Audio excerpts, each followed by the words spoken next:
Well, we are heading into deep purple territory here. Let's jump in and see what I mean.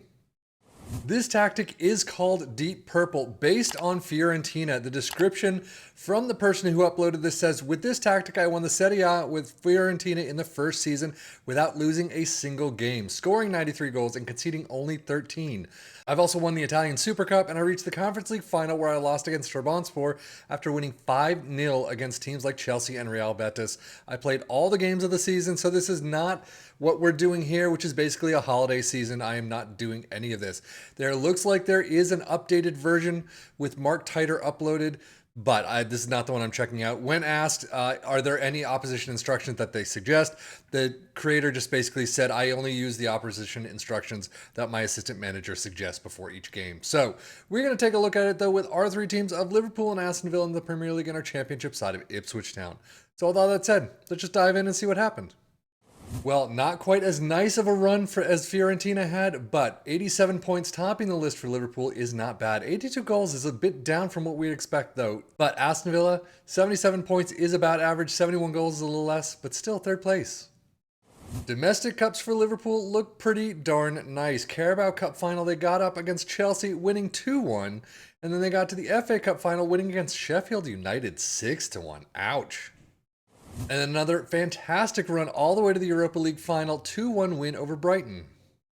So yeah, I would say this one works. I can only imagine what would happen if you actually took control of one of these teams yourself. Squad-wise, I'm actually surprised that there's not a whole slew of green. There's only about half green there, but 23 goals for Nunez, 21 for Salah, assists 21 for Trent, 16 for Salah, an average rating 7.32 for Salah. That's a little low. Switching things up to look at Aston Villa's domestic cup run, you can see they beat Ipswich in the Carabao Cup fourth round 2-0, and they got to the Carabao Cup quarterfinal, losing in penalties to Chelsea. They did get to the FA Cup quarters as well, losing to Sheffield United 0-1. Weird. They have an absolutely fantastic run all the way through to the Europa Conference League final, but losing out to Fiorentina in extra time 1-0. Ouch. That one does sting. So all in all, not a bad season whatsoever. Third place in the Premier League is definitely not anything to shake a stick at. Runners up of the Conference League, quarterfinals of the two domestics, it's okay. Squad-wise, they have probably about average green, maybe a little bit higher than average. 22 goals for Diaby, 14 for Zaniolo, that's a drop. Assists, 14 for Digne, 10 for Zaniolo, and for Douglas Luiz. Average rating, though, Digne with a 720. Data Hub. Now, the defensive pieces are through the roof, and we didn't see, obviously, when we took a look at the table, they didn't score a whole lot. And as you can see, attacking-wise, yeah, it's there, but it's not up to the tops, which is where you expected. Only 2.16 goals per game, 0.71 conceded, 0.71 XG against, not bad. Now, Aston Villa, yeah, they've got some pieces that are better in defense. The attacking side, yeah, it's just not there. But 1.87 goals per game is definitely low for them. 0.79 conceded, 0.85 XG against is actually better. Premier League stats, 2.29 points per game for Liverpool. Aston Villa with 2.03. Most goals, same positioning. 82 for Liverpool is tops, but still nowhere near where we were expecting them. Villa getting 71. Fewest shots against Liverpool with 224. Aston Villa with 308. Most dribbles made, Villa with 710. Liverpool with 823. Best pass completion, Liverpool making the list with 87%. And most shots for Liverpool with 538. That is really low for them. Aston Villa with 475. And now, how did our championship side of Ipswich Town do? Well, they did really well. 107 points, well above Norwich in second, 114 goals. Not the highest goal tally, not the highest point tally that we've seen. It definitely worked, though. We already saw Ipswich lose out to Villa in Carabao Cup fourth round 0-2. They lose out in the FA Cup third round immediately to Bournemouth. So all in all of their eggs were definitely in the championship basket. Squad-wise, wow, only 4 in the green. That is pretty crazy. 13 goals for George Hurst, 12 for Broadhead, 10 for Connor Chaplin, assists 20 for Leif Davis, there he is, 15 for Connor Chaplin, and average rating Davis with a 7.29.